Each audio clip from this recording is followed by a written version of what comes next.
Hey, it's JC1424 once again with NASCAR Rivals. And in this episode of our season, as Chase Elliott, driver of the number 9 Napa Auto Parts Chevrolet, we're going to Nashville Superspeedway for the Ally 400. This track is not a super speedway, but I guess that's what dumb name they gave it. I don't like that. Last episode raced at Sonoma, and we won. Before that, we raced at Gateway, and we won. And before that was the Coca-Cola 600, which is happening in real life this weekend. And we did quite well there, too. But, yeah, we have a chance to go 3 wins in a row by winning Nashville, which I think is one of the easier tracks in this game because motorsport games can't program AI for their fucking lives. But here are the standings. We have an 82-point lead over Bill Elliott. Dad, why are you even here? Then there's Denny Hamlin, 7 points behind Bill Elliott. Ryan Blaney is another one of the biggest competitors this season. Alex Bowman, William Byron doing great. I think they all finished well Hendrick Motorsports' last race, but they've had a lot of bad races. There's Kevin Harvick. He and Ryan Blaney had a terrible Vegas race, and since then, Blaney's been the one to actually come out on top, to my surprise. But yeah, here's all this stuff. Freaking Matt Kenseth is in 10th, and Martin Truex Jr. is still chilling in 8th. But here is the race settings before we actually go to Nashville. 105 difficulty, damage, enabled DNFs, 25%, 4 times wear and fuel consumption. There's the tire grip settings. Relaxed yellows. Wide skill range. And then expanded starting spread because I want this to really freaking spread out. They have a tendency to be really compact at Nashville, and I don't want that to happen. And also we're going to have frequent mechanical failures because that was a lot of what the 2022 season actually was. Welcome to Nashville Superspeedway for the second ever Cup Series race here. I'm Alex Hayden to bring you all the action of the Ally 400. The low banked corners here are what set this track apart from other D-shaped ovals. Grip levels challenge drivers all race long. Wow, that view of his helmet with the visor, that was not flattering. But they had to make these shots specifically for this game because they didn't already have them from the previous Heat games to copy and paste. But no practice. We are just going to drive on default setup, and we're going to skip the qualifying. And now we're starting 39th. So only one guy got sent to the tail of the field. Let's find out who that was. The cars are gridded, and the drivers and teams are at the ready. Let's head trackside and get those engines fired. This is Kurt Busch with an engine change after qualifying. What if racing did not like that? But Brad Keselowski starting on pole and has been dominant all weekend. And then they said something about Corey LaJoie, but I don't like Corey LaJoie. Wow. So this looks really nice. The track is extremely bumpy. I don't think it's this bumpy in real life, but it's bumpy in the game. It's got character. I think this track also destroys tires. I don't know if they ever fixed that. So we're just going to put this on for now, and you can watch that while I try to climb through the field. So Kurt Busch is behind me. And with how they race this track, I don't have high expectations for Mr. Kurt Busch. Mr. Kurt Busch. Ooh, damn. He's moving up in the world. And whenever I say the world, I mean the JC1424 channel. Oh my god. All these orange cars we got nowadays. We got the Hesburg cars. We got the Daniel Hemrick car. We got the Bass Pro Shops car over there. I like orange stuff. I think that's quite apparent after all this shit that I've done this year on this channel. And there's still more on the way. Damn, I'm not even trying. Well, 1 lap in, I'm 25th. I mean, I've had better starts to races. Hey, Suarez is in the Tootsie's car. I've got the Tootsie's car up there on my PlayStation 2. I put all my diecast up on my PS2. Yeah, I've got that somewhere. God damn. It is tight. You know, we're downshifting. Well, I think they do shift down to 4th in the corner, but I feel like it's only because I'm sitting in traffic does my driver actually put it in 4th gear. We'll have to see in a bit. Yeah, they're not spreading out. I don't know what settings you could possibly use to make it so they don't race like this. Why are they going all the way up to the top of the track mid-corner? What's all that shit? And I guess one thing that's nice is, you know, the AI are also responding to the bumps. Though I wouldn't expect them not to do that. I don't think there's even any bumps at Auto Club in this game. I think there were in Heat Ultimate Edition Plus, but there aren't in this game. I think that's one thing I remembered, is that they smoothed out Auto Club when they had no reason to. Nah, that started with Ignition. They had Auto Club DLC and Ignition, and then they smoothed out the track instead of making it bumpy. And look at that, all the cars do all that shit. That's so derpy. Hey, I'm in the top 10. I am not even trying. Like, I could be driving this track way better. Yeah, speaking of orange cars, Keselowski, who's been dominant all weekend, is freaking falling through the top 10. Now Bill Elliott, runner-up in points, is leading the race. Well, the actual points leader is about to increase his lead. They checked up mid-corner. They went up the track mid-corner, and, well, there you go. Wow, that is your best lap ever. How? I'm at the end of a run at a track that is ridiculously bumpy. I do not understand that. Explain that to me. So, what the fuck? What did you? That made no sense. What did you just say? How does that happen? Dude, I'm just waiting for this damn run to be over. When's it gonna go down to 1 lap on the fuel? Also, I haven't been using 4th gear. Oh, and then there's a caution. Oh shit! Ah! Butthole. Fucking butthole dinger just sideswiped the shit out of me. I lost 1 spot. William Byron must have already been down pit road and not fallen a lap down yet. I don't know, some shit like that. That would make sense to me. I don't get a DNF, but I don't usually think that happens from contact with cars. I think usually it's like walls or something. Cars are just softer and like the impact technology of the game. Okay, JC, you're racing at Nashville. You should slow down for the corner. Alright, I lost the lead at the restart. How many laps we got left? Probably just skip laps under the caution. Dude! Okay, I can probably still win this. I gave Keselowski back the lead. Bowman, your archery skills are lacking right now. You get that thing back in line. Okay, you're like that dude in the movie Brave that he hits the bullseye, but beforehand his arrow is not even on the centerpiece or whatever. I don't know the damn vocabulary of archery, but you know exactly what I'm talking about. You've seen the trailer. No one's watched the fucking movie. But stuck on the outside, clear now. Okay, some for those amazing overrated Chase Elliott moves. He's just gonna get a massive run down the backstretch for no damn reason. And then, okay, Kenseth decided he does not want to win the stage. Oh, what is it? They just handed it to me. Ow, stop hitting the wall, dumb car. Okay.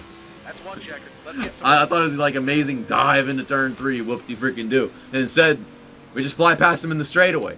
I don't know what happened to Butthole Dinger, but I didn't actually get damage from that because it was under the caution. You can get a DNF, but you can't get a damage from under the caution. That's so weird. You get the visuals of the damage, but not the actual damage. This is some dumb game crap. Here, that's what all that shit is.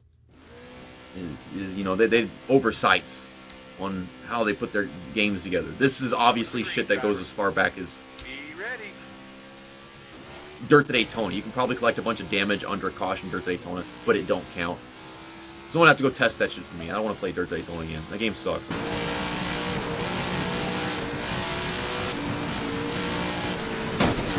Ow. Caution's out. Wave them off. Whenever I say that, I mean, like, while there's more content in Dirt to Daytona, the racing experience in this game is like 3 out of 4 times better. And then you get shit like freaking Charlotte Roval, and then this where the AI can't do anything. Maybe if I had a 4-star car in career mode, then it would be a little more fun. But this is just a normal damn car in championship mode. I'm going to take a pit stop because that seems like the reasonable thing to do. I got 2 seconds of damage because I nailed the wall at one point. So, now I'm behind a bunch of cars, and the caution was for dumbass Noah Gragson. Yeah, look at this shit. What are you just spinning around in circles? And you're just spinning right back around. Hold the brake, moron. Anyways, we're going to go flying back through traffic again. And then we're going to get to the lead, and then they're going to take green flag pit stops. I hope so. Maybe they'll run themselves out of gas. I've never seen what they do in a long green flag run. Because this game was not out when they raced at Nashville last year. We haven't gotten to Nashville this year. What If always does these 100% length races, but it's impossible to actually see a whole green flag run and what they do at this track. I'm thinking that they might do some janky shit. because motorsport game's nonsense. Yeah, I got fresher tires, so all this makes sense, but I'd be doing this regardless of fresh tires or not. Man, it doesn't matter where you got track up top or not. You gotta park it into every corner, and you get a big old runoff. Well, Alex Bowman is in the fight for the win here. Well, if he's winning second place, if I'm being more specific. Damn, I can't enter corners underneath people. To be honest, from this angle, Chastain's jockey car looks like Kyle Larson's Coca-Cola 600 car that I love. He's driving that same car again this weekend. And I am glad, because that car needs to win something. Cool paint job.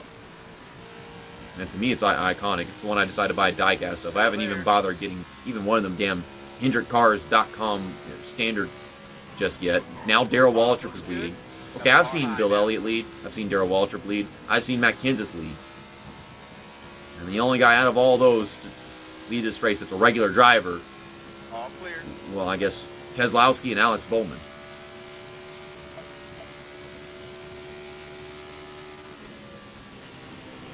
Oh my God, Darrell, what are you doing? Holy shit, I don't know. Okay then, we're on the last lap of the stage. Briscoe is 31st. I don't think he ran that bad in 2022, okay, game? You're not even going to let me get to the start-finish line. So, is everyone lapped down now? Yeah, all those guys are lapped down, except Noah Gragson. Of course, this is some EA Sports shit right here. I've seen that before. But because they're pitting, they're not going to get the damn wave around. All these people, like, throughout the field that weren't, they got wave rounds. I don't know if I waited or something, then maybe they would have stopped pitting or some shit like that. I have no idea.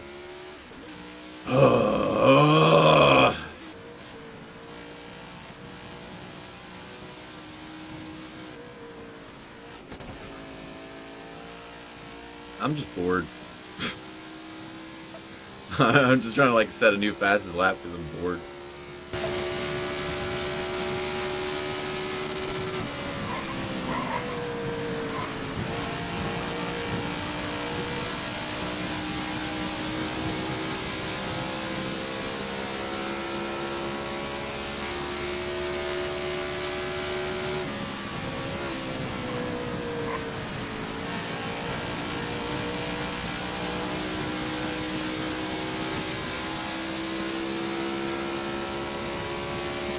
Keep it up.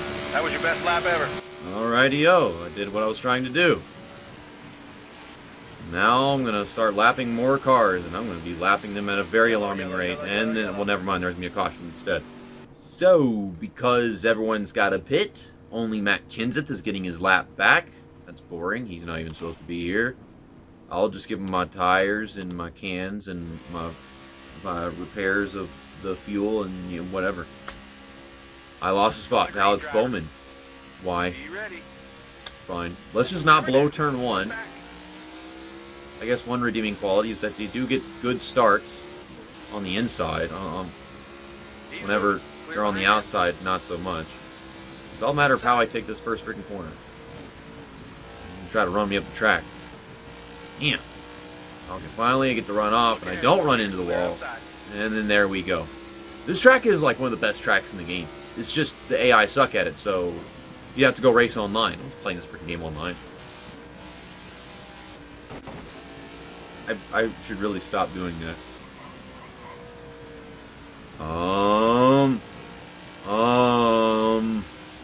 Okay, don't do anything really, like, insanely stupid. I'm just gonna drive around you.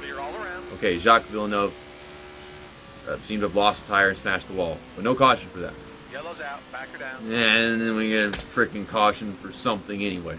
It couldn't have been Jacques Villeneuve because he was all ready down pit road. So instead it says Kyle Busch, 22nd. Like, god dang, he finished like 22nd or something in the Nashville race in real life. This was a night race in real life. What the heck? Well, most of it was a night race. I don't even know damn pit stop. So we got Cindric right there. Bowman's behind us. Larson's up here. I don't know what happened to William Byron, but hopefully he's got his shit together.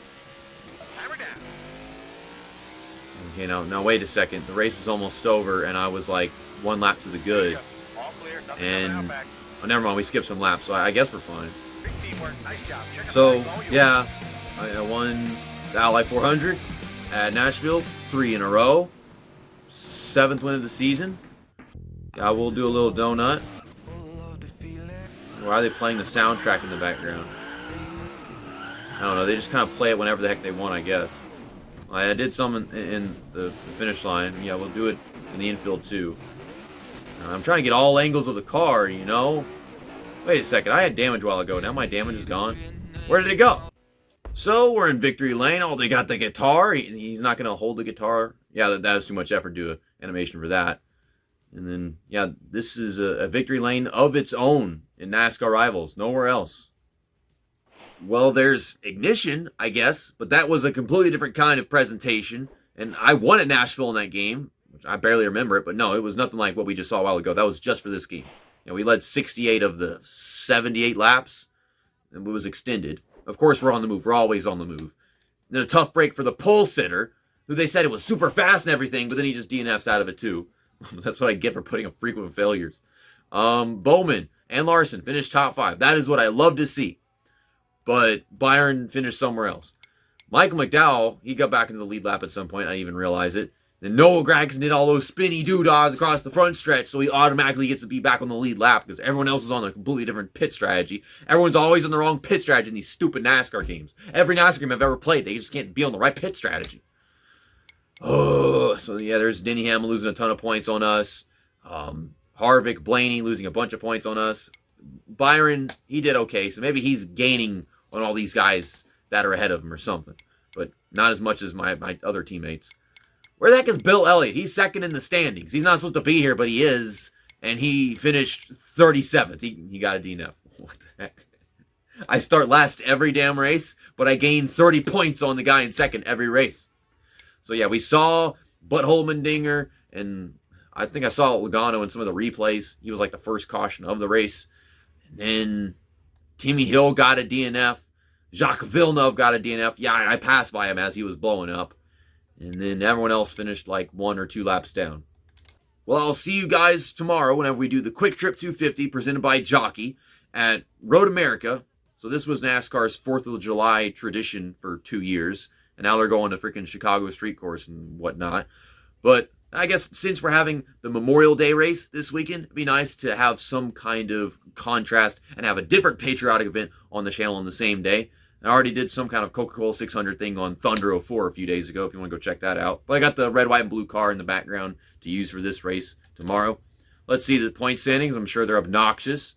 Yeah, we have a 124-point lead over Denny Hamlin. Yeah, because he just passed Bill Elliott with his DNF. That is over a 2-race lead. And this happened in real life. Chase Elliott in 2022 had almost a 3-race lead by the end of the regular season. So Ryan Blaney moves into 4th. Alex Bowman and William Byron are 5th and 7th. I'm sure Logano just fell. Martin Truex Jr. is now in 9th. Kyle Larson moves back into the top 10. Cool. Eric Jones got a good run, so he's 11th. And we haven't seen much of Ross Chastain in this Let's Play. That's unfortunate. I don't know why they didn't program him with good AI. They gave Stenhouse really good AI, but he's been a no-show all series long, which is unusual because whenever I played this game originally, he was just fantastic. But yeah, that's that, and episode over.